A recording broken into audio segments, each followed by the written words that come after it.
Ya, terima kasih Anda masih bersama kami. Pemirsa, beberapa waktu yang lalu sempat ramai diperbincangkan ya DKI Jakarta. Kan seperti apa sih kira-kira masa depan DKI Jakarta ini begitu ya.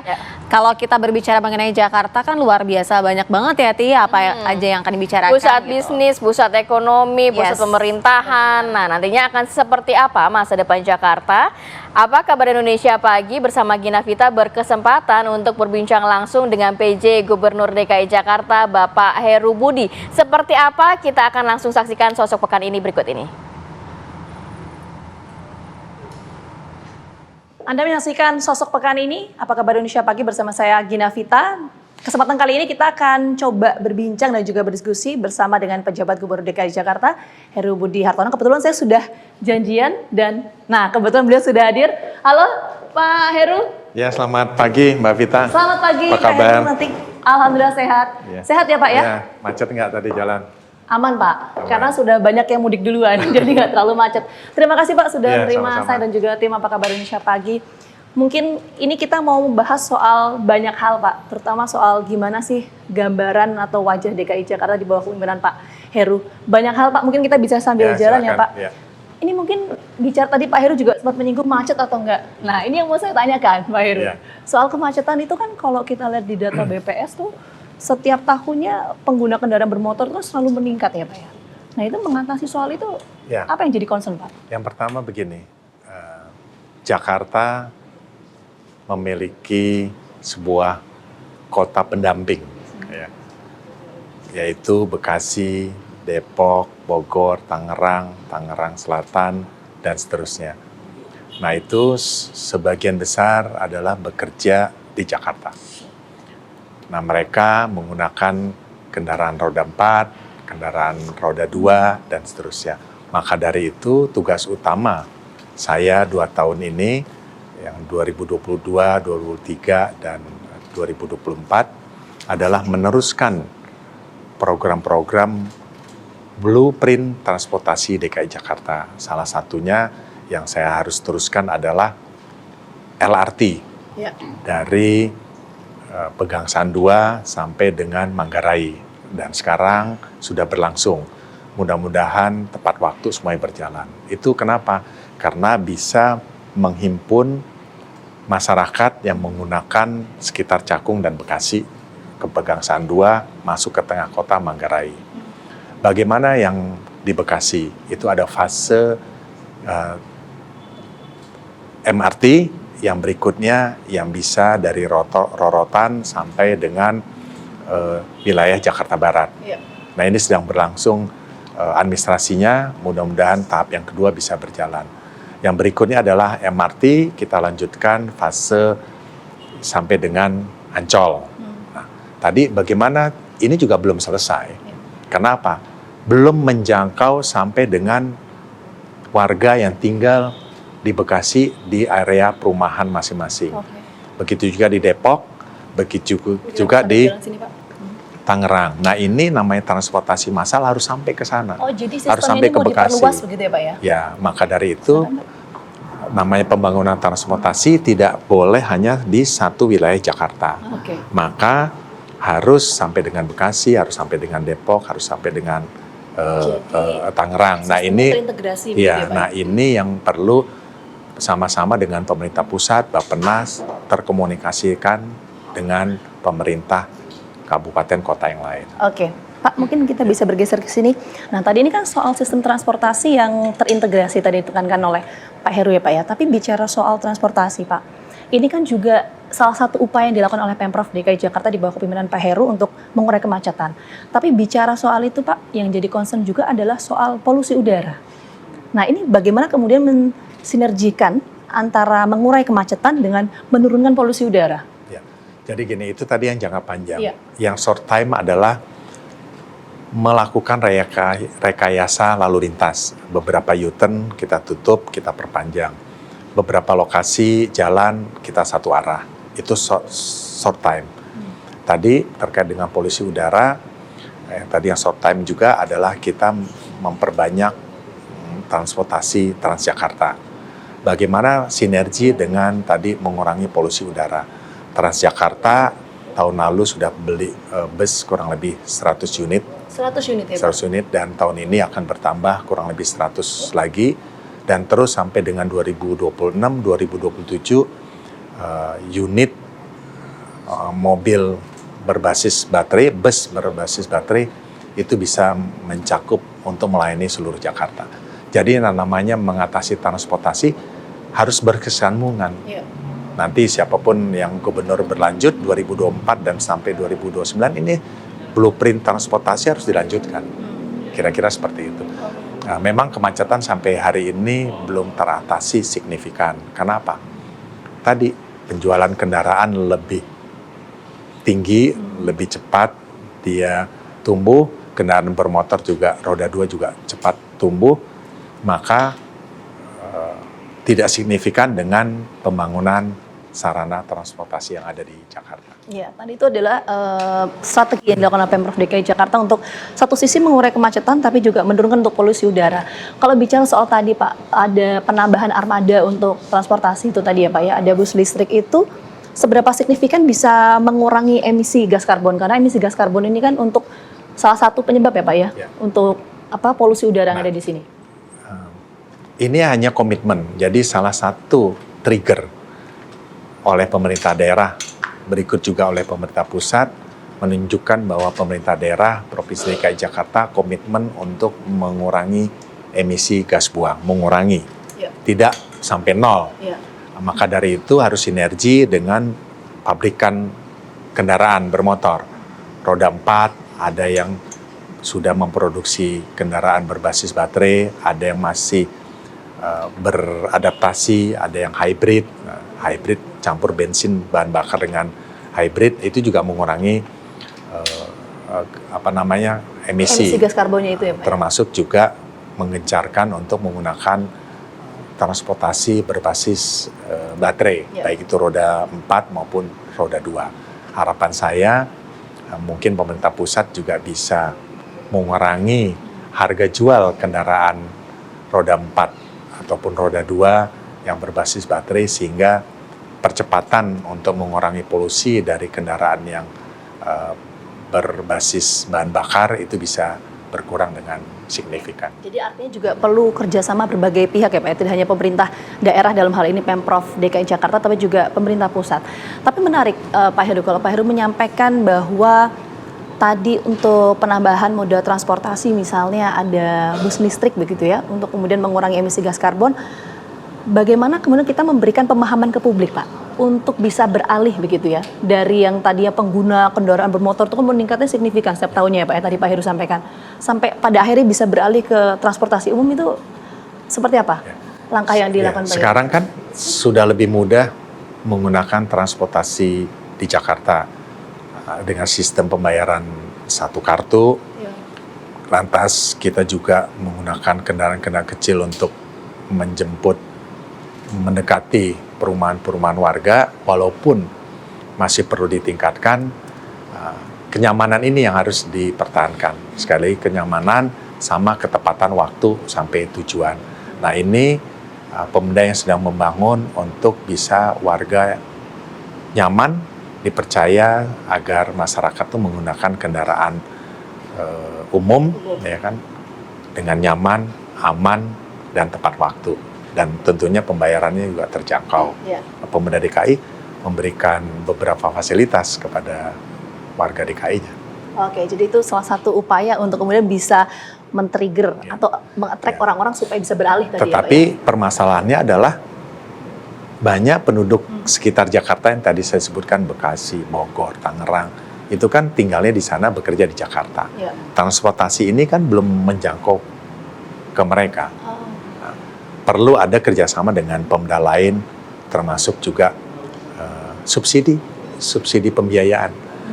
Dari analisa pengamat transportasi, itu kenyamanan orang menggunakan kendaraan umum tidak lebih dari tiga kali moda. Ya, jadi dari rumah dia sekali, dia pindah 2 kali, dan ketiga dia mungkin naik MRT. Habitnya seperti itu ya Pak ya? Kalau bisa 2, tapi kalau saya lihat di Jakarta tidak, saya aja dari rumah itu harus 3 kali. Harus 3 kali? Harus 3 kali. Jadi kalau dia sampai 4, 5 itu sudah tidak nyaman, dia akan menggunakan transportasi yang dia miliki. Ya dia akan kembali lagi 4 kali naik, capek kan gitu. Dia akan menggunakan kendaraan roda 2-nya atau roda 4-nya. Ini yang PR Pemda lah yang terbesar. Perlu 3 kali ini harus, Pak? iya, 3 kali ini harus terjangkau sampai misalnya Bekasi, Depok. Dari Depok, Bekasi dia masuk ke Bekasi ya, dia masuk ke Halim sekali. Dari Halim dia masuk ke Duku Atas 2 kali. Terus kalau dia mau ke kota kan dia harus pindah 3 kali. Ya. Nah kalau yang dari Bekasi, Halim masuk Duku Atas dia sudah tengah kota 2 kali kan nyaman. Okay. Apalagi kalau sekali. Oke, perlu terintegrasi antara ibu kota dengan daerah-daerah penyangga itu Pak ya. Itu menjadi habit dari masyarakat untuk bisa beralih ke transportasi umum. Itu menarik Pak. Nanti kita coba dalami lagi, kita ngobrol. Tapi saya ingin bergeser ke lokasi yang lain mungkin Pak. Saya lihat di sana enak ya Pak ya. Coba kita ke sana, tapi kita jeda dulu. Kami kembali hadir saat lagi untuk Anda. Mari Pak. Ya, masih bersama saya Gina Vita dan juga Pak Heru. Pak Heru, kita akan diskusi lebih banyak hal. Ini kita mungkin bergeser ke soal penonaktifan KTP DKI Jakarta. Nah, soal penonaktifan KTP DKI Jakarta ini urgensinya apa dan siapa saja sih Pak orang-orang yang KTP-nya itu bisa dinonaktifkan? Yang pertama begini, Pemda DKI melalui Dinas Dukcapil itu melakukan pemadanan data. Yang namanya penduduk kan ada yang masuk, ada yang ke Jakarta, ada yang keluar Jakarta. Nah itu disinkronkan terus. Berikutnya adalah penonaktifkan ini adalah untuk penertiban administrasi data kependudukan. Ya. Jadi harus ditertibkan administrasi kependudukan DKI Jakarta. Siapa yang keluar, siapa yang masuk. Nah, sekarang ini kan sudah ada kurang lebih 33.000 data yang memang penduduknya itu sudah pindah di luar Jakarta, tetapi mereka belum melaporkan. Belum melaporkan ke DKI maupun ke kota yang mereka tinggal. Misalnya di Bekasi, dia sudah tinggal lama. Dia belum melaporkan. Masih alamatnya di DKI Jakarta. Yang berikutnya adalah semua kebijakan Pemda DKI, dalam melakukan kebijakan APBD-nya, tentunya kan berbasis kepada data kependudukan. Contoh, bagaimana menentukan KJP siapa yang dapat? Tanya sama Dinas Kependudukan, datanya berapa. Mau ada yang ribut-ribut kemarin kartu Jakarta mahasiswa unggul, datanya KJMU siapa? Dia. Mau memberikan fasilitas kemudahan subsidi transportasi bagi warga yang tidak mampu, datanya dari data kependudukan. Maka saya dengan dinas terkait melakukan pemadanan data.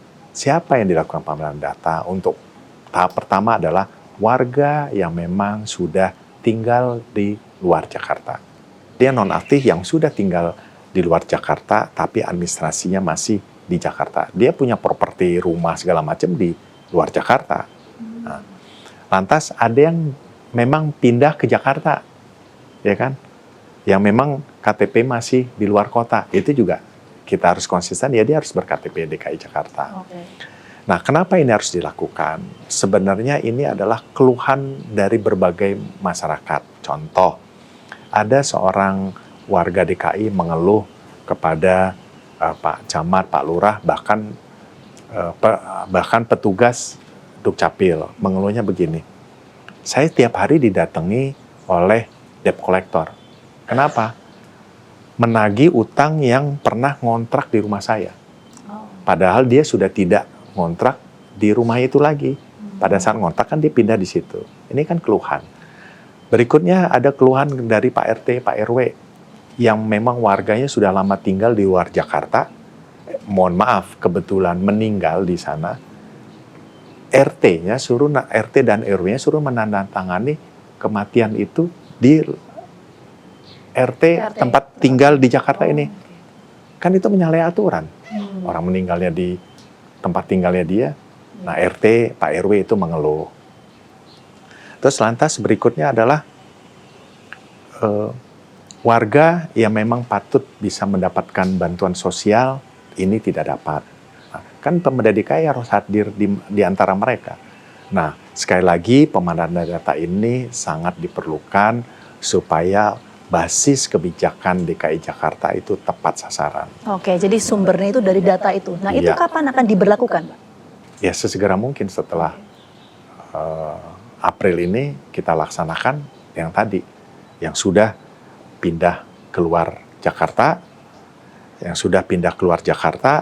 ya NIK-nya, alamatnya kita sesuaikan.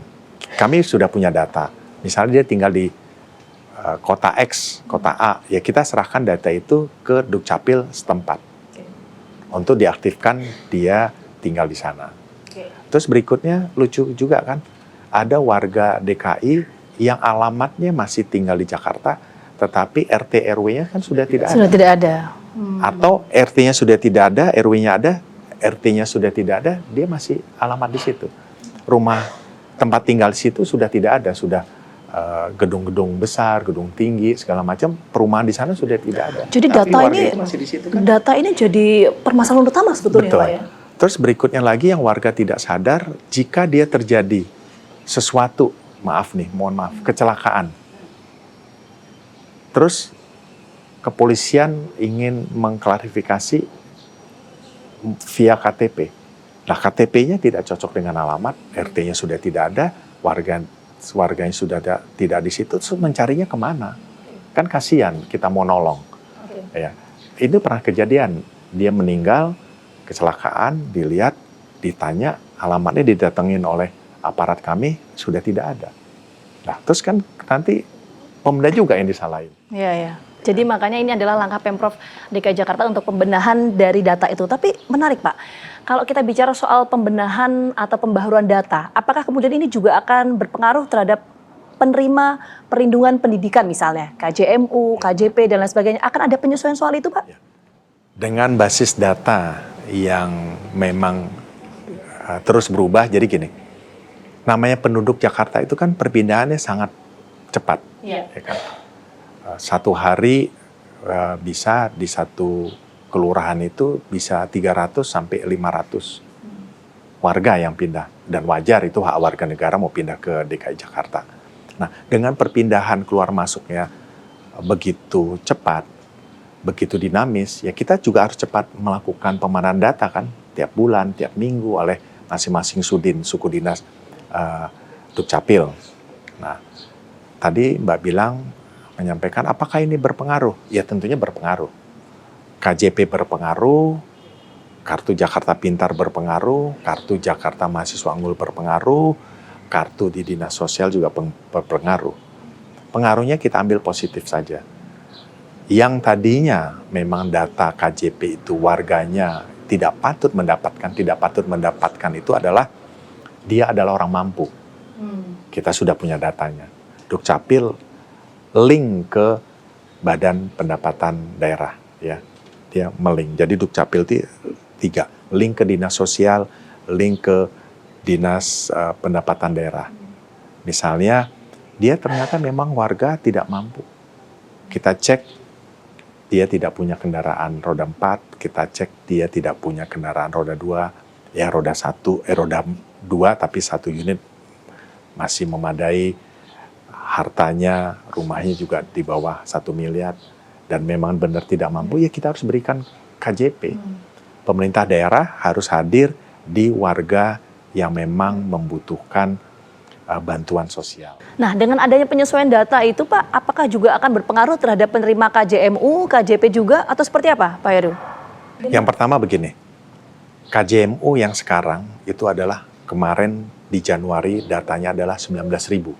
Ya, datanya 19.000 mahasiswa yang mendapatkan kartu Jakarta Mahasiswa Unggul. 19.000. Tahun-tahun lalu, data di Dinas Pendidikan belum ada sistem. Sekarang di bulan Januari ini, P4OP di bawah Dinas Pendidikan itu sistemnya sudah jadi. Jadi setiap 6 bulan, tentunya yang lalu juga setiap bulan mereka harus mendaftar, setiap semester daftar.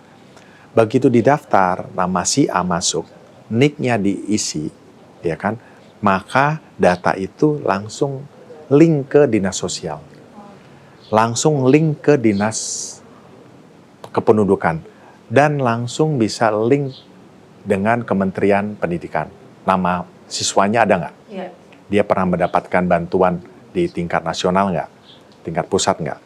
Nah, begitu juga langsung ke link ke dinas pendapatan. Contoh, ya, contoh nih, ada mahasiswa yang menyatakan tidak mampu. Ternyata ketika data itu, NIK-nya dia masukkan sendiri kan. Ketika NIK dia masukkan sendiri, itu kan langsung ke tadi saya bilang ke dinas pendapatan. Ternyata memiliki rumah melebihi nilainya 1 miliar. Orang tuanya memiliki kendaraan roda 4 lebih dari 1. Di sisi lain ada orang tuanya yang memiliki kos-kosan. Nah itu kan tidak pantas untuk mendapatkan kartu Jakarta Mahasiswa Unggul. Dana ini, anggaran ini kita berikan ke mahasiswa yang memang tepat sasaran dan secara ekonomi dia tidak mampu. Nah berikutnya juga ada satu lagi. Ada mahasiswa yang sudah hampir lulus skripsi. Skripsi itu tidak lulus-lulus.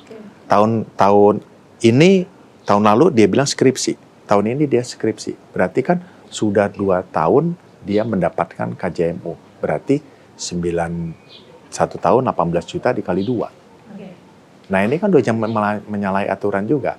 Anggaran ini kita patut berikan kepada yang lain. Oke, singkat saja mungkin Pak Heru. Artinya akan tetap dilanjutkan ini KJMU-nya.